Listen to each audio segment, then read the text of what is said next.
नमस्कार। दिन भर की बड़ी खबरों में आपका स्वागत है। मैं हूं आपके साथ आराधना। आज इस बुलेटिन में बात होगी राहुल गांधी के बिहार दौरे की, तेजस्वी यादव के नीतीश कुमार को लिखे पत्र की, जानेंगे ईवीएम पर कैसे बढ़ रही है मोदी सरकार की मुसीबत, विजय शाह मामले में एसआईटी पर क्यों उठ रहे हैं सवाल, जानेंगे भारत से बातचीत के लिए क्यों परेशान है पाकिस्तान, और बुलेटिन के आखिर में देखेंगे जाने माने कार्टूनिस्ट इरफान की किस खबर पर पड़ी तिरछी नजर। लेकिन दिन भर की तमाम बड़ी खबरों से पहले एक नजर आज की सुर्खियों पर। कांग्रेस अध्यक्ष मल्लिकार्जुन खड़गे ने किया पोस्ट, पाकिस्तान को संयुक्त राष्ट्र सुरक्षा परिषद की आतंकवाद रोधी समिति का उपाध्यक्ष और तालिबान प्रतिबंध समिति का अध्यक्ष बनाए जाने की आलोचना, भारत सरकार से की बड़ा कूटनीतिक रुख अपनाने की बात। दूसरी बार हुई राम मंदिर में प्राण प्रतिष्ठा, सीएम योगी बने यजमान, 2 बार एक ही मंदिर में प्राण प्रतिष्ठा को शंकराचार्य बता चुके हैं शास्त्रों के खिलाफ। टीएमसी सांसद महुआ मोइत्रा ने बीजेडी नेता पिनाकी मिश्रा से की शादी, जर्मनी में हुई सीक्रेट मैरिज, पुरी के पूर्व सांसद हैं पिनाकी मिश्रा। शेयर बाजार में तेजी, 443 अंकों की तेजी के साथ 81,442 पर बंद हुआ सेंसेक्स, तो 130 अंकों की बढ़त के साथ 24,750 पर बंद हुआ निफ्टी। ये तो थी सुर्खियां। अब बात आज की सबसे बड़ी खबर की। राहुल गांधी एक बार फिर से बिहार के दौरे पर पहुंच रहे हैं। बिहार दौरे से पहले उन्होंने नीतीश कुमार की सरकार पर तीखा हमला किया है, हर मुद्दे पर सरकार को फेल बताया है। तो वहीं राहुल के दौरे से पहले बीजेपी में चिंता दिखाई दे रही है। तो क्या है पूरी खबर, देखिए इस रिपोर्ट में। कांग्रेस सांसद और लोकसभा में विपक्ष के नेता राहुल गांधी 6 जून को बिहार दौरे पर आ रहे हैं। ये इस साल उनका 6ठा बिहार दौरा है, जो आगामी विधानसभा चुनावों से पहले सियासी हलचल बढ़ा रहा है। इस दौरे से पहले राहुल ने हालिया एक्स पोस्ट में नीतीश कुमार और एनडीए की सरकार पर तीखा हमला बोला। राहुल ने लिखा, 20 साल तक सत्ता में रहने के बाद भी नीतीश कुमार की डबल इंजन सरकार न तो बिहार को सुरक्षा दे पाई, न सम्मान और न ही विकास। अपराध, बेरोजगारी और पलायन, यही नीतीश बीजेपी सरकार की असली पहचान बन चुकी है। जनता को लाचार बनाकर सत्ता से चिपके रहना ही इनका एजेंडा है। नीतीश सरकार न्याय नहीं, सिर्फ सत्ता की राजनीति का प्रतीक बन चुकी है। अब बहुत हुआ, समय आ गया है कि हम अन्याय के इस चक्र को तोड़ें और बिहार को सुरक्षा, स्वाभिमान और सम्मान की राह पर आगे ले चलें। बता दें कि 6 जून को राहुल गया में महिलाओं के सम्मान में आयोजित कार्यक्रम में हिस्सा लेंगे। यहाँ वो कांग्रेस की माई बहन मान योजना के तहत हर महीने महिलाओं को 2,500 रुपए देने के वादे को रेखांकित करेंगे। बिहार कांग्रेस अध्यक्ष राजेश कुमार ने कहा कि ये योजना कर्नाटक और तेलंगाना की तर्ज पर लागू होगी। राहुल गया के गहलोर गांव में माउंटेन मैन दशरथ मांझी को श्रद्धांजलि देंगे और उनके परिजनों से मुलाकात करेंगे। इसके बाद वो नीतीश कुमार के गृह जनपद नालंदा के राजगीर में ओबीसी और ईबीसी मुद्दों पर सम्मेलन में शामिल होंगे, जहां करीब 5,000 लोग जुटेंगे। बीजेपी में इस दौरे से बेचैनी है। बिहार बीजेपी अध्यक्ष दिलीप जायसवाल ने राहुल पर चुनावी पर्यटक होने का तंज कसा, जबकि कांग्रेस समर्थक इसे सामाजिक न्याय और संविधान की रक्षा से जोड़ रहे हैं। ये दौरा कांग्रेस कार्यकर्ताओं में जोश भरने और महागठबंधन में स्थिति मजबूत करने की कोशिश है। राहुल गांधी के गया और राजगीर दौरे को लेकर एनडीए परेशान दिख रहा है, खास तौर पर नीतीश कुमार चिंता में है। तो नीतीश की चिंता को तेजस्वी यादव और बढ़ा रहे हैं। तेजस्वी ने नीतीश को पत्र लिखा है, जिसमें जाति जनगणना से लेकर आरक्षण की सीमा 50% से बढ़ाने की बात कही है। बिहार में नेता विपक्ष तेजस्वी यादव ने सीएम नीतीश कुमार को अल्टीमेटम दे दिया है। तेजस्वी ने आरक्षण के मुद्दे पर सीएम नीतीश कुमार को चिट्ठी लिखी है। तेजस्वी ने नई आरक्षण नीति बनाने और विधानसभा का विशेष सत्र बुलाने की मांग की है। इतना ही नहीं, उन्होंने ऐसा न करने पर आंदोलन की चेतावनी भी दी है। तेजस्वी यादव ने इसके लिए बिहार के सीएम नीतीश कुमार को एक चिट्ठी लिखी। उन्होंने एक्स पर इस खत को शेयर करते हुए लिखा, महागठबंधन सरकार में बढ़ाई गई 65% आरक्षण सीमा को अपनी ही सरकार में संविधान की 9वीं अनुसूची में शामिल कराने में घोर विफल रहे मुख्यमंत्री नीतीश कुमार जी को पत्र लिखा है।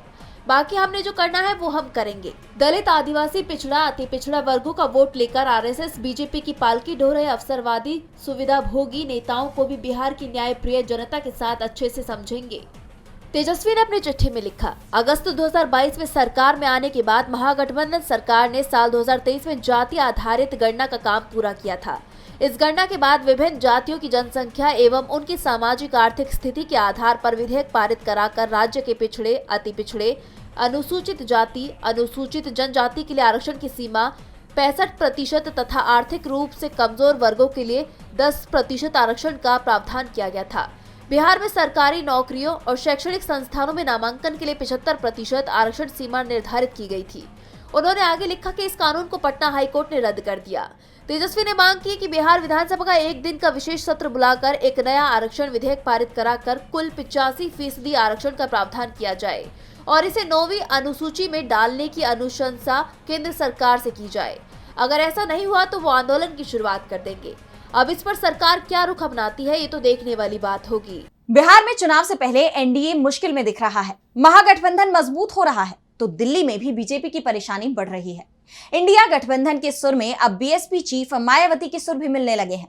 मायावती ने अब ईवीएम को लेकर मोर्चा खोल दिया है। तो क्या कुछ कहा बीएसपी चीफ ने, देखिए इस रिपोर्ट में। बसपा सुप्रीमो मायावती ने प्रेस कॉन्फ्रेंस की, जिसमें उन्होंने एक और बैलेट पेपर से चुनाव करवाने की वकालत की, तो वहीं नगीना सांसद चंद्रशेखर आजाद पर जमकर निशाना साधा। उन्होंने आरोप लगाया कि मौजूदा सरकार के रहते इलेक्ट्रॉनिक वोटिंग मशीन यानी ईवीएम में धांधली हो रही है, जिसके कारण बसपा प्रत्याशियों को हराया जा रहा है।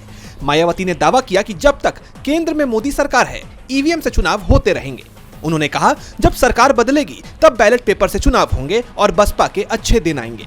मायावती ने जोर देकर कहा कि बसपा और पूरा विपक्ष चाहता है कि देश में सभी चुनाव बैलेट पेपर से ही कराए जाएं। ऐसे में अब हमारी पार्टी सहित अधिकांश विपक्ष की पार्टियां भी यही चाहती हैं कि देश में सभी छोटे बड़े चुनाव पूर्व की तरह ही बैलेट पेपर के जरिए होने चाहिए, जो वर्तमान सरकार के रहते तो संभव नहीं हो सकता। इसके साथ ही मायावती ने बिना नाम लिए आजाद समाज पार्टी के नेता चंद्रशेखर आजाद पर भी हमला बोला। उन्होंने बसपा को देश की एकमात्र अम्बेडकरवादी पार्टी बताते हुए कहा कि कुछ स्वार्थी और अवसरवादी लोग बाबा साहेब अम्बेडकर के नाम का दुरुपयोग कर दलित और पिछड़े वर्गों को बांटने की कोशिश कर रहे हैं। मायावती ने कार्यकर्ताओं से अपील की कि वो ऐसे लोगों के बहकावे में न आए। उन्होंने कहा, कुछ पार्टियां बसपा की बढ़ती ताकत से परेशान हैं और दलितों को गुमराह करने के लिए तरह तरह के हथकंडे अपना रही है। मायावती का ये बयान उनकी पार्टी के वोट बैंक को बचाने और कार्यकर्ताओं को एकजुट रखने की रणनीति का हिस्सा माना जा रहा है। उनके इस आक्रामक रुख से साफ है कि वो बसपा को मजबूत करने और विपक्षी दलों के खिलाफ अपनी स्थिति को और सशक्त करना चाहती है। ईवीएम को लेकर सवाल खड़े हो रहे हैं, तो सवाल मध्य प्रदेश सरकार पर भी उठ रहे हैं। जिस तरह से कर्नल सोफिया कुरैशी के खिलाफ बयान देने वाले मंत्री विजय शाह का बचाव किया जा रहा है, उसके चलते पहले ही मोहन यादव सरकार घिरी हुई थी और अब सुप्रीम कोर्ट के आदेश पर बनी एसआईटी अधिकारियों के ट्रांसफर ने इन सवालों को और मजबूती दे दी है। तो क्या है पूरा मामला, देखिए इस रिपोर्ट में। मध्य प्रदेश सरकार में मंत्री विजय शाह को बचाने की कोशिश के आरोप बीजेपी पर लग रहे हैं। विजय शाह के खिलाफ जबलपुर हाईकोर्ट के आदेश पर एफआईआर दर्ज की गई थी। सुप्रीम कोर्ट ने जांच के लिए एसआईटी के गठन का निर्देश दिया था। एसआईटी में शामिल सागर जोन के आईजी प्रमोद वर्मा, वहीं विशेष सशस्त्र बल के पुलिस उप महानिरीक्षक कल्याण चक्रवर्ती और डिंडोरी की एसपी वाहिनी सिंह को शामिल किया गया था। एसआईटी की जांच को लेकर पहले से ही सवाल उठ रहे थे। दावा किया जा रहा था कि एसआईटी मंत्री विजय शाह को बचाने की कोशिश कर रही है। सरकार की तरफ से भी जांच दल पर दबाव बनाने के आरोप विपक्ष की तरफ से लगाए जा रहे थे और अब एमपी की सरकार ने विजय शाह मामले की जांच करने वाली एसआईटी के अधिकारियों के ही ट्रांसफर कर दिए हैं। डीआईजी डी कल्याण चक्रवर्ती को हटाकर छिंदवाड़ा रेंज का डीआईजी नियुक्त किया गया है। इसे चक्रवर्ती का एक तरह से प्रमोशन माना जा रहा है, क्योंकि अभी वो कम महत्वपूर्ण काम देख रहे थे। अब उन्हें एक रीजन की कमान मिल गई है। इससे पहले एसआईटी के प्रमुख आईजी सागर रेंज प्रमोद वर्मा का ट्रांसफर जबलपुर किया जा चुका है। यानी विजय शाह मामले की जांच कर रहे अधिकारियों पर सीएम मोहन यादव सरकार की मेहरबानी सवालों में है। बता दें कि विजय शाह ने कर्नल सोफिया कुरैशी के खिलाफ बेहद आपत्तिजनक टिप्पणी करते हुए उन्हें आतंकियों की बहन बता दिया था, जिसके चलते पहले जबलपुर हाईकोर्ट ने उन्हें जमकर फटकार लगाई थी। वहीं बाद में सुप्रीम कोर्ट ने भी तीखी टिप्पणी की थी। कोर्ट ने विजय शाह के माफीनामे को घड़ियाली आंसू बता दिया था। फिलहाल एसआईटी जांच कर रही है, लेकिन जिस तरह से अधिकारियों पर दबाव बनाने के आरोप लग रहे हैं, उससे एसआईटी पर ही सवाल खड़े हो गए हैं। एसआईटी में शामिल 3 में से 2 अधिकारियों के ट्रांसफर कर दिए गए हैं। वैसे सवाल तो एसआईटी पर पहले ही उठ रहे थे और अब ट्रांसफर आदेश के बाद चिंता भी बढ़ती दिख रही है। क्या विजय शाह को बचाने की कोशिश चल रही है? तो वहीं ऑपरेशन सिंदूर को लेकर पोस्ट करने वाली लॉ स्टूडेंट के मामले में भी बड़ा खुलासा हुआ है। वैसे तो कोलकाता हाईकोर्ट ने शर्मिष्ठा पनोली को अंतरिम जमानत दे दी है, लेकिन जब कोर्ट ने पनोली को जमानत नहीं दी थी तो जज को भी धमकियां दी गई थी। तो क्या है पूरा मामला, देखिए इस रिपोर्ट में। Social media influencer Sharmishtha Panoli के मामले में एक बार फिर कलकत्ता हाई कोर्ट में सुनवाई हुई, लेकिन इस बार शर्मिष्ठा पनौली को अंतरिम जमानत मिल गई। हालांकि कोर्ट ने अपना फैसला सुनाते हुए उनके देश छोड़ने पर रोक लगा दी है। अदालत ने यह भी कहा है कि उन्हें 10,000 रुपए की जमानत राशि जमा करनी होगी। कलकत्ता हाई कोर्ट ने 2 दिन पहले गार्डन रीच थाने को शर्मिष्ठा की गिरफ्तारी के मामले की केस डायरी अदालत में पेश करने का निर्देश दिया था, जिसके बाद केस डायरी पेश की गई और अब शर्मिष्ठा को फिलहाल राहत मिल गई है। लेकिन कब तक के लिए, इस बारे में अभी कुछ भी कहा जाना मुश्किल है, क्योंकि जिस तरह से शर्मिष्ठा के समर्थकों ने बवाल मचाया हुआ है, उससे शर्मिष्ठा की मुश्किलें बढ़ना तय है। ऐसा इसलिए क्योंकि कलकत्ता हाईकोर्ट के जज पार्थ सारथी चटर्जी को जान से मारने की धमकियां दी जा रही हैं। उन्होंने 3 जून को social media influencer Sharmishtha Panoli को जमानत देने से इनकार कर दिया था। जांच होने पर ये सभी आईडी फेक निकली हैं, लेकिन धमकी देने वालों की तलाश जारी है। बता दें कि भारतीय दंड संहिता के तहत किसी जज को धमकाना अवमानना की श्रेणी में आता है। इसके अलावा आईपीसी की धारा 506 आपराधिक धमकी और धारा 124 राजद्रोह अगर गंभीर हिंसा के लिए उकसाया गया हो जैसी धाराएं लग सकती हैं। इन मामलों में साइबर सेल और खुफिया एजेंसियों की भूमिका बेहद महत्वपूर्ण हो जाती है। इससे पहले शर्मिष्ठा के खिलाफ एफआईआर दर्ज करवाने वाले वजाहत खान को भी धमकी मिल रही थी। यही नहीं, उनके पिता का दावा है कि वो लापता हैं। इसके अलावा वजाहत खान के खिलाफ अब खुद कई राज्यों में मुकदमे दर्ज हो चुके हैं। असम पुलिस ने खान पर धार्मिक भावनाएं भड़काने और घृणा फैलाने वाली सामग्री पोस्ट करने के आरोप में मामला दर्ज किया है और उनकी गिरफ्तारी के लिए कोलकाता पहुंच गई है। कोलकाता पुलिस ने भी श्री राम स्वाभिमान परिषद नामक संस्था की शिकायत पर खान के खिलाफ केस दर्ज किया है। जब पुलिस वजाहत खान के घर पहुंची तो वो मौजूद नहीं थे और इसीलिए कहा जा रहा है कि शर्मिष्ठा घिर सकती है। जज को धमकी मिलने पर सवाल उठ रहे हैं। वैसे हिंदूवादी संगठन तो पहले से ही पनौली के साथ दिख रहे थे। असम पुलिस ने तो उस व्यक्ति के खिलाफ ही एफआईआर कर ली जिसने पनौली के खिलाफ शिकायत की थी। ऐसे कई सवाल उठ रहे हैं। तो सवाल कर्नाटक में आरसीबी के आईपीएल जीतने पर हुए समारोह पर भी उठ रहे हैं। इसे लेकर बड़े खुलासे हो रहे हैं। मामला हाईकोर्ट पहुंच गया है। तो क्या कहा हाईकोर्ट ने, देखिए इस रिपोर्ट में। बेंगलुरु के एम चिन्ना स्वामी स्टेडियम के बाहर मची भगदड़ के मामले में कर्नाटक हाईकोर्ट ने स्वतः संज्ञान लेते हुए सुनवाई की, जहां चीफ जस्टिस वी कामेश्वर राव और जस्टिस सीएम जोशी की बेंच ने अटॉर्नी जनरल को जांच रिपोर्ट सौंपने का निर्देश दिया। अब इस मामले में अगली सुनवाई 10 जून को होगी। दरअसल आप जानते हैं कि बेंगलुरु के एम चिन्ना स्वामी स्टेडियम के बाहर 4 जून को रॉयल चैलेंजर्स बेंगलुरु की पहली आईपीएल जीत के जश्न के दौरान मची भगदड़ में 11 लोगों की जान चली गई थी और 47 लोग घायल हो गए थे। इस घटना ने सुरक्षा व्यवस्था पर सवाल खड़े कर दिए। कर्नाटक सरकार ने कोर्ट को बताया कि घायलों को तुरंत चिकित्सा सुविधा उपलब्ध कराई गई और घटना के समय 1380 पुलिसकर्मी वहां तैनात थे। हालांकि याचिकाकर्ता के वकील ने सवाल उठाया कि आरसीबी खिलाड़ियों को सम्मानित करने का फैसला किसने लिया, क्योंकि वो देश का प्रतिनिधित्व नहीं करते हैं। वकील ने यह भी पूछा कि भीड़ को नियंत्रित करने के लिए क्या क्या सुरक्षा इंतजाम किए गए थे। दरअसल यह हादसा उस वक्त हुआ जब आरसीबी की ऐतिहासिक जीत के बाद स्टेडियम के बाहर भारी भीड़ जमा हो गई थी। प्रशंसकों का उत्साह हादसे में बदल गया, जिसने न सिर्फ बेंगलोर बल्कि पूरे देश को झकझोर कर रख दिया। कोर्ट ने इस मामले में कड़ी निगरानी का भरोसा दिलाया है। अब 10 जून के लिए इस मामले को लिस्ट किया गया है। अब सबकी निगाहें इस तारीख पर टिकी हुई है। एक जश्न कई जान पर भारी पड़ गया। बेंगलुरु में 11 लोगों की जान चली गई। अब इसे लेकर आरोपों का सिलसिला चल रहा है। तो दूसरी तरफ भारत और पाकिस्तान के बीच हुई जंग के बाद सीजफायर के क्रेडिट लेने की होड़ भी अभी खत्म नहीं हो रही है।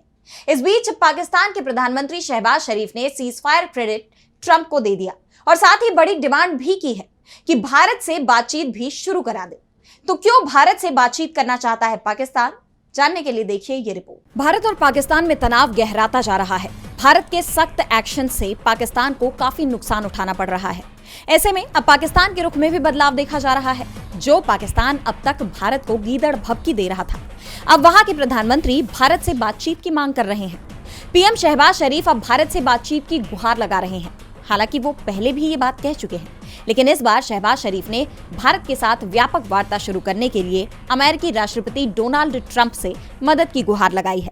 इसके साथ ही शहबाज ने सीजफायर का क्रेडिट भी ट्रंप को दे दिया, जबकि भारत का रुख अब भी वही है कि अब पाकिस्तान से बात नहीं होगी। अगर होगी तो 2 ही मुद्दों पर, आतंकवाद और पाकिस्तान अधिकृत कश्मीर यानी पीओके पर। और अब जब शहबाज शरीफ ने ट्रंप से गुहार लगाई है तो कांग्रेस सांसद शशि थरूर ने उसे करारा जवाब भी दे दिया है। उन्होंने कहा कि अगर आपका पड़ोसी अपने खूंखार कुत्तों को आपके बच्चों पर छोड़ देता है और फिर कहता है कि चलिए बातचीत करते हैं, क्या आप बात करेंगे? साफ है भारत अपने रुख पर कायम है, जिससे पाकिस्तान बौखलाया हुआ है।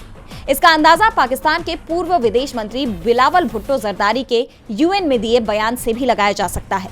उन्होंने कहा कि मोदी खुद को इजरायली पीएम जैसा बनाने की कोशिश कर रहे हैं, लेकिन वे उनके आसपास भी नहीं हैं। हम भारत सरकार से अपील करते हैं कि वो खराब उदाहरणों से प्रेरित ना हो। उनका ये बयान दोनों देशों के तनाव को और बढ़ाने वाला माना जा रहा है। इस बीच बीएसएफ डीआईजी का बयान सामने आया है। उन्होंने कहा कि ऑपरेशन सिंदूर अब भी एक्टिव मोड में है, सीमा पर जवान सतर्क हैं। और बुलेटिन के आखिर में देखेंगे जाने माने कार्टूनिस्ट इरफान की किस खबर पर पड़ी तिरछी नजर।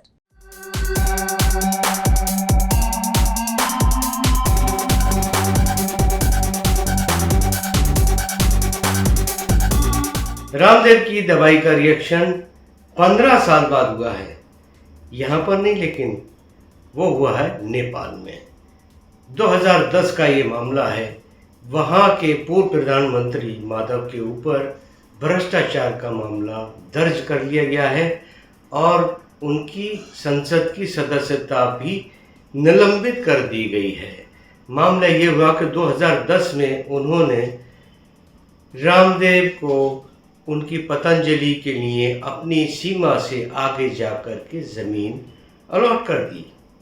फिर क्या था, ये मामला उनके ऊपर दर्ज कर लिया गया, जिसकी सुनवाई अभी अभी हुई और उनको अपनी सदस्यता से हाथ धोना पड़ा। ये बात तब की होगी शायद 2010 में, जब ये सरकार नहीं थी और रामदेव अपना कारोबार सारा का सारा वहाँ से नेपाल से ऑपरेट करना चाहते हो। अब भाई, अगर ये आज का भारत होता तो उसमें और वो यहाँ पर होते तो ये खबर भी नहीं छपती और भ्रष्टाचार का मामला तो बहुत दूर की बात है।